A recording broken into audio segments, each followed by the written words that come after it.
Okay, let's dive into this. Welcome to today's Explainer. We're looking at the behind-the-scenes magic, literally the meticulous craft it takes to build these enchanted, nature-inspired worlds.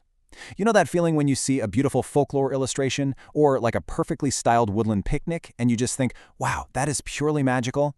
Well, spoiler alert, it's not actually magic. It's totally engineered. So that brings us to the big question for today. How do we actually take the magic of folklore and fairy tales and translate it into something you can hold, or even eat? Whimsy isn't just some mystical force that poofs into existence. It is the incredibly deliberate application of art, texture, and color. Whether you're taking a carving knife to a block of pine or carefully arranging edible flowers on a plate, the ultimate goal is exactly the same. You're trying to transport the audience. To unpack all of this, we've got a quick agenda today. First, crafting whimsical worlds. Second, Nani Hogarjian's artistic journey. Third, award-winning book illustrations. Fourth, a forest fairy picnic. And finally, bringing magic to life. So starting with Section 1, crafting whimsical worlds. The crucial point here is that whimsy operates under a shared umbrella of aesthetics and enchantment. Let's actually define what we mean by whimsy in this context. Whether it's printed on a page or spread out on a picnic blanket, whimsy is the meticulous craft of creating enchanted, nature-inspired spaces. And you do this through the sensory application of colors, textures, and physical materials. Basically, you have to think about how things feel, how they look, how they interact. You're literally building an environment for someone else's imagination to step inside. Which takes us to Section 2, Nani Hogarjian's artistic journey. If you want a masterclass in world building, look no further than this brilliant two-time Caldecott medalist. Her whole journey is just this fascinating evolution of craft. So she was born in New York in 1932 with this rich Armenian heritage, and she actually first fell in love with art by poring over illustrated fairy tales right in her grandfather's library. Fast forward to 1957, she's doing graduate work studying the super intense physical art of woodcutting under Antonio Fresconi. And that exact foundation just rocketed her to incredible heights. She won her first Caldecott medal in 1966 for the Scottish tale Always Room for One More, and then bagged a second one in 1972 for the Armenian folktale One Fine Day. But here's the thing. Her success wasn't just about having one signature recognizable style. It was always about serving the narrative. She firmly believed the manuscript comes first. As she put it, the story sets the pace, calls for a particular kind of artwork, typeface, format, paper, and binding. She wasn't just, drawing pictures. She was engineering a whole experience to match the soul of the folklore. This philosophy becomes super clear in Section 3, award-winning book illustrations. We're going to see how she applied very specific tools to match the mood of vastly different folktales. Now, what's really interesting here is the sheer range she had.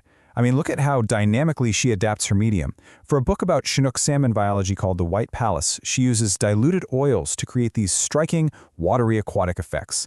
But then, for the Grimm brothers' Cinderella, she completely shifts to singing pastels and soft pencil to get that Renaissance-inspired innocence. And then for the contest, an Armenian tale, she goes with pencils and crayons framed by these gorgeous oriental rug motifs. She essentially let the culture and the story choose the tools for her.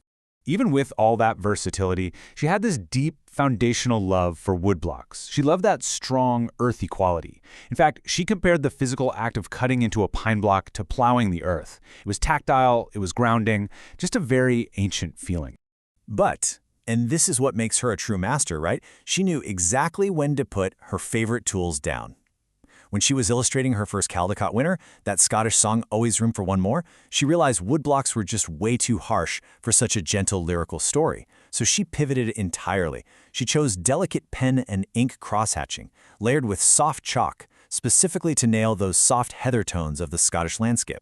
She changed her whole technique just to capture the joyful vibe of a crowded wee house in the heather. Let's move to and see how this builds a bridge to a completely different medium. If a 2D illustrator is using pine woodblocks, carving knives, pastels, and watercolor washes to build magic on a page, well, a 3D food stylist uses edible flowers, natural wood boards, and jewel-like fresh ingredients to build that exact same magic in the real world. At the end of the day, both are dealing with color, texture, and emotional resonance. Which brings us to Section 4, a forest fairy picnic. We're stepping out of the 2D illustration studio and right into the forest with Haley Post's masterclass in edible art. Haley designs her menus visually, honestly, just like an illustrator laying down colors. Take these rainbow-colored wraps. She uses a vibrant homemade beet hummus made from chickpeas, tahini, lemon juice, garlic, and olive oil, and that acts as her base paint, giving this magical bright pink pop of color. Then she layers in shave-colored leaves, red cabbage, cucumbers, and microgreens. The result is a literal rainbow that looks incredibly whimsical the second you slice it open. And the sensory experience goes way beyond just color. Texture is huge here. Just look at how she constructs these woodland berry fruit tarts.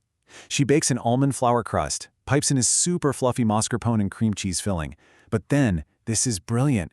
She tops it with crushed pistachios, specifically to mimic the crunchy texture of a forest floor. Then she garnishes the whole thing with blackberries, strawberries, mint sprigs, and edible flowers, so they look like freshly foraged woodland berries. It is literally storytelling through food. To manage all these details, a smart food stylist creates a blank canvas that they can adapt easily.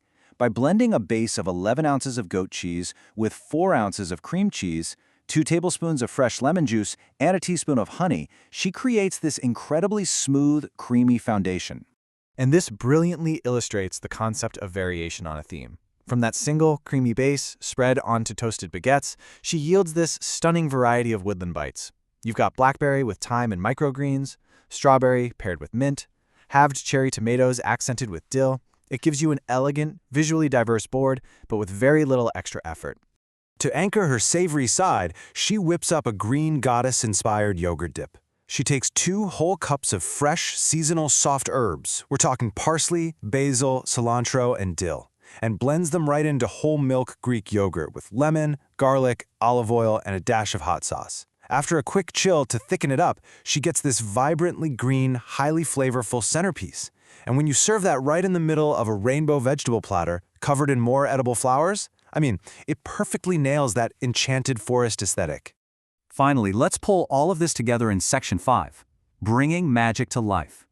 Because, how do all these individual artistic and culinary elements actually come together to create a cohesive environment? Well, it comes down to tactile presentation.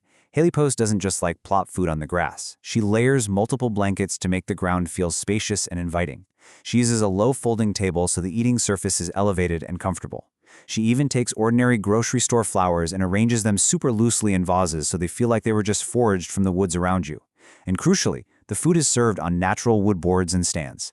Every single styling choice is working overtime to sell the illusion of a 3D fairy tale. And that really highlights the true power of creation. Because whether we're looking at Nani Hagregosian carving a pine woodblock in the 1960s, or Haley Post plating a fairy picnic with beet hummus and edible flowers in the 2020s, the underlying truth is exactly the same. Meticulous, sensory-driven design is the thing that transports us. Magic is built by hand. I really want to leave you with a reflection on this profound quote from Nani Hagregosian. She said that possibly the greatest satisfaction comes from taking an active part in enlarging a child's world, even a little. But honestly, I think that applies to all of us, no matter our age. When we take the time to bring a sense of wonder, color, and folklore into everyday life, we are enlarging the world for ourselves and for literally everyone around us. So as we wrap up today's explainer, I want to pose this question directly to you. How are you going to use your own unique tools, your own colors, and your own textures to craft a whimsical world today? Are you going to pick up a pencil, arrange a really beautiful plate of food, or maybe just take a moment to notice the heather tones in your own backyard? Keep exploring, keep creating, and I'll catch you in the next explainer.